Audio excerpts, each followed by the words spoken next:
Hey guys, today we're going to be taking a detailed look at the LEGO Elevator V4.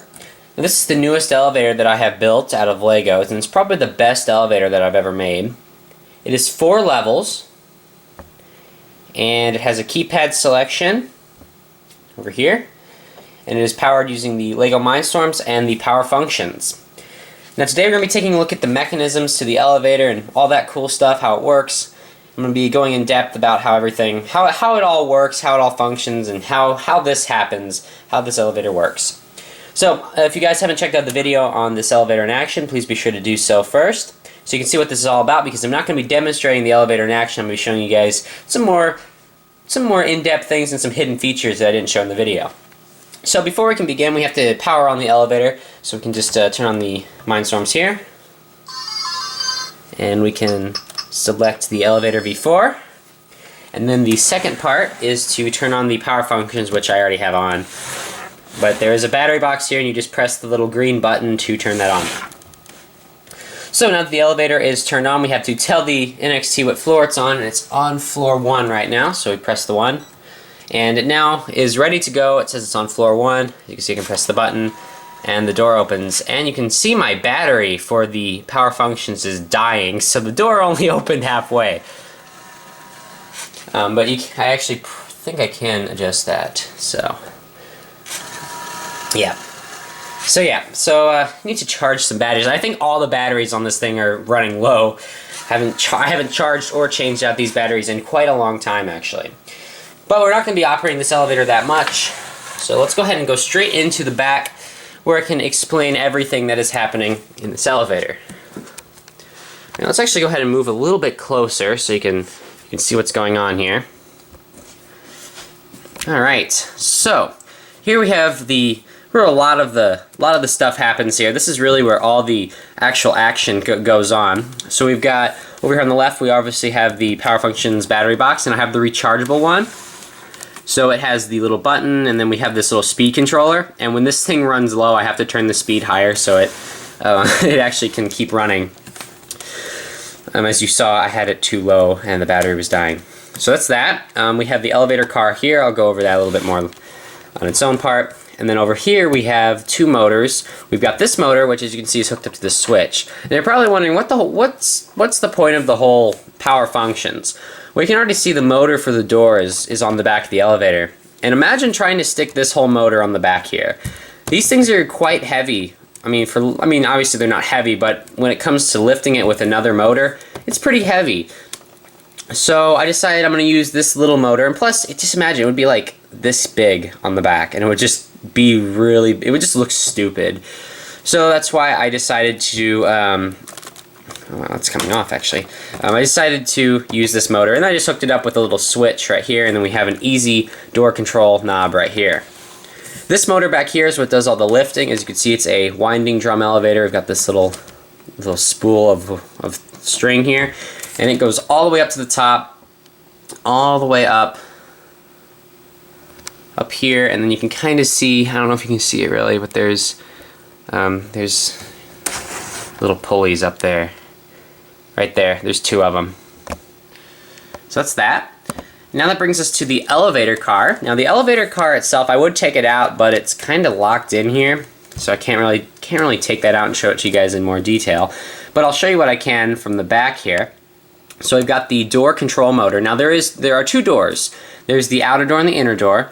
So as you can see, these are the outer doors out on the actual floor, but there is a door attached to this car that moves up and down at all times. And I think it's actually open a little bit. I think that's closed, I'm not sure. Yeah, that's closed. It was just open a tiny bit because the battery was dying. So we've got the door controller here. This is a clutch gear. As you can see, whenever I press this, you can see the inside's not turning, but the outside is. So that prevents it from braking. And then this is obviously the whole elevator car down here.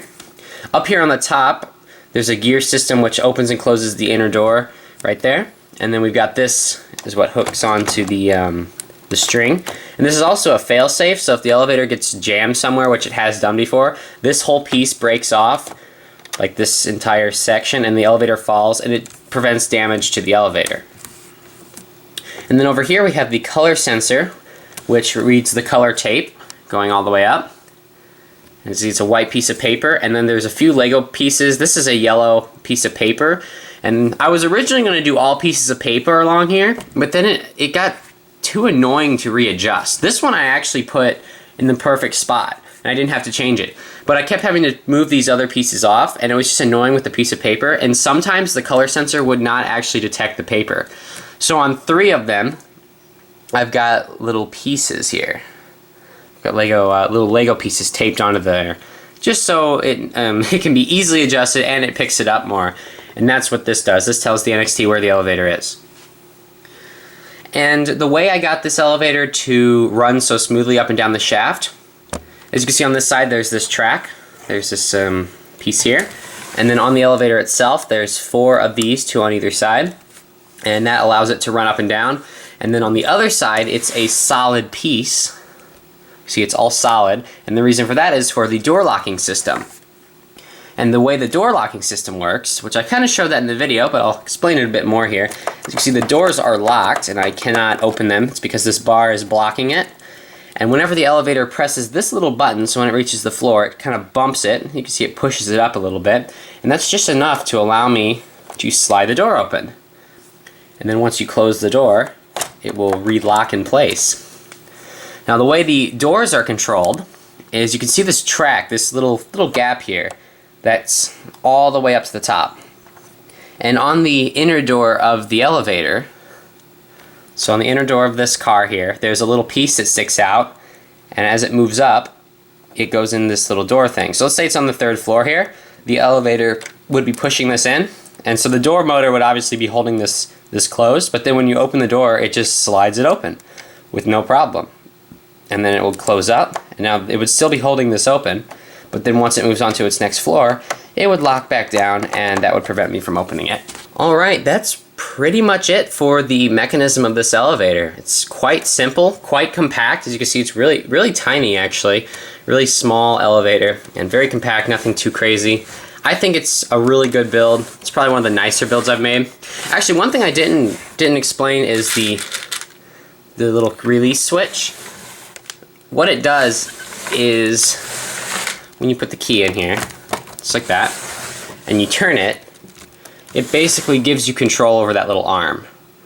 So even if I turn it just a tiny bit, like that, I can still manually open the door, and then you can slide it closed and it would stay open, and once I pull the key out, it'll fall down and lock. Really simple, all it does is lock into this piece itself, and you can turn it.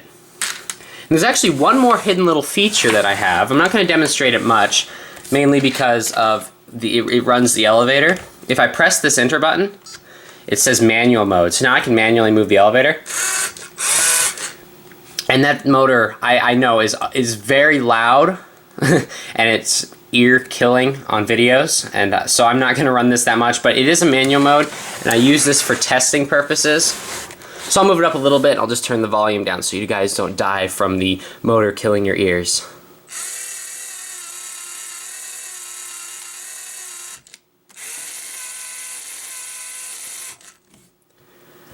Alright, so now you can move the elevator manually, and then you can press the button again, and it'll say re-enter floor, and you press 1, and it takes it a while to update the screen.